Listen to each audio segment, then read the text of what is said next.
Ukhia Rohingya camp থেকে নবী হোসেন গ্রুপের কমান্ডার সহ 5 অস্ত্রধারীকে গ্রেপ্তার করেছে পিবিএন পুলিশ।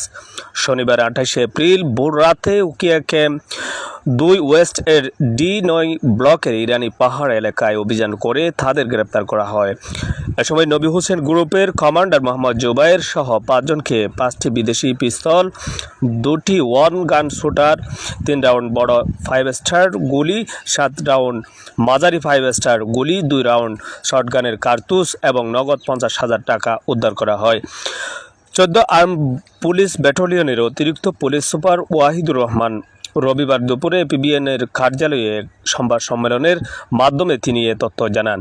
গ্রেপ্তারকৃতরা হলেন উখিয়া রোহিঙ্গা ক্যাম্প 2 ওয়েস্ট এর কবির আহমেদের ছেলে মোহাম্মদ জুবায়ের, একই ক্যাম্পের নূর আহমেদের ছেলে দিল মোহাম্মদ, আবু সালামের ছেলে মোহাম্মদ কলিল, মতিউর রহমানের ছেলে মোহাম্মদ ইদ্রিস, মৃত সাব্বির আহমেদের ছেলে মোহাম্মদুল্লাহ।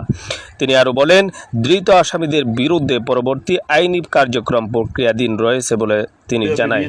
আওতাধীন ইরানি পাহাড় পুলিশ ক্যাম্প কর্তৃক অভিযান পরিচালনা করে 5 জন রোহিঙ্গাকে 5টি বিদেশি পিস্তল, 2টি ওয়ান শুটার গান, 3 রাউন্ড বড় 5 স্টারের গুলি, 7 রাউন্ড মাঝারি 5 স্টারের গুলি, 2 রাউন্ড ছোট 5 স্টারের গুলি, 4 রাউন্ড রাইফেলের গুলি, 2 রাউন্ড শটগানের কার্তুজ এবং নগদ 50,000 টাকা সহ 5 জন আসামি গ্রেপ্তার প্রসঙ্গে আজকে পুলিশ ক্যাম্পের আওতাধীন রোহিঙ্গা ক্যাম্প 2 ওয়েস্ট এর ব্লক D9 এর রোহিঙ্গা মোহাম্মদ জুবায়েরের বসতঘর হতে রোহিঙ্গা 1 নম্বর মোহাম্মদ জুবায়ের, বয়স 22, পিতা মৃত কবির আহমেদ, মাতা জহুরা বেগম, FCN নম্বর 1,60,644, ব্লক D9।